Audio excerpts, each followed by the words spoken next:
So my John Deere works.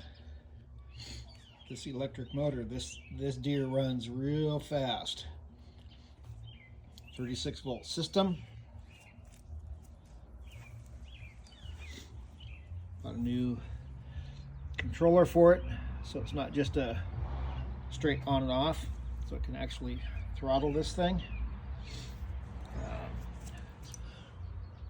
Contactor, DC-DC converter, DC motor controller, and Nissan Leaf battery packs, or battery modules for 36-volt system, and throttle.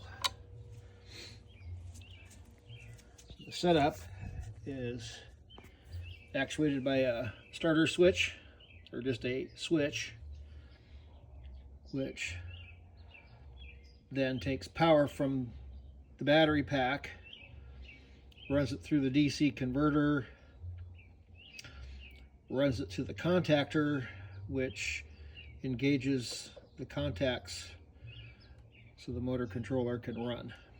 And that also puts power into the motor controller. And then the throttle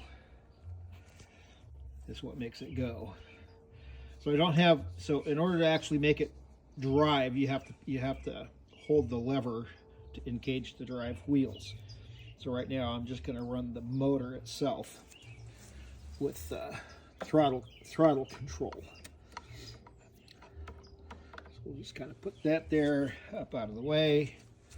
Gonna turn the switch and you'll see contactors drop down, and now with my throttle controller here,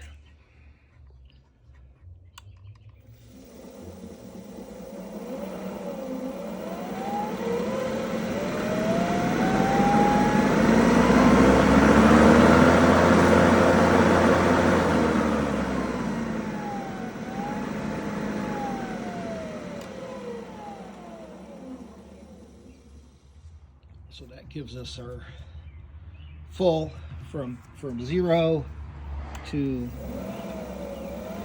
so we can go slow, go faster.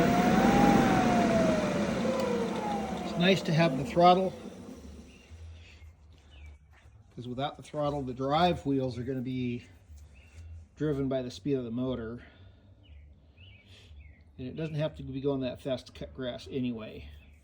So I don't want it to just kind of yank out of your hands when you engage the drive wheels. I just want to slowly be able to drive away. Everything's disengaged, and there is nothing draining the battery at this point. So it fully disconnects everything, and that's what I want. So now I need to get a box for the contactor, DC controller, the switch. So that little box in the front is going to have to be changed to a different box. And then I need to make a platform on the side for the controller, so it has an aluminum heat sink on it so it doesn't overheat. And if it does overheat, as it is right now, it may not ever overheat because there's just nothing. It's not drawing any current, so it's not going to get really hot. It should dissipate the heat quite well on its own. And then the throttle, I'm going to try and set up a throttle where I actually have throttle controller rather than just a rheostat switch that will set my speed and then just go with that. I want to actually be able to go, or I can have both where one overrides the other. So I'll set it to a medium speed, and then that medium speed, that's all it'll go if the other throttle's hooked. But anyway, that's what I got. The electric Deere. And And yes, it's a thing you can do.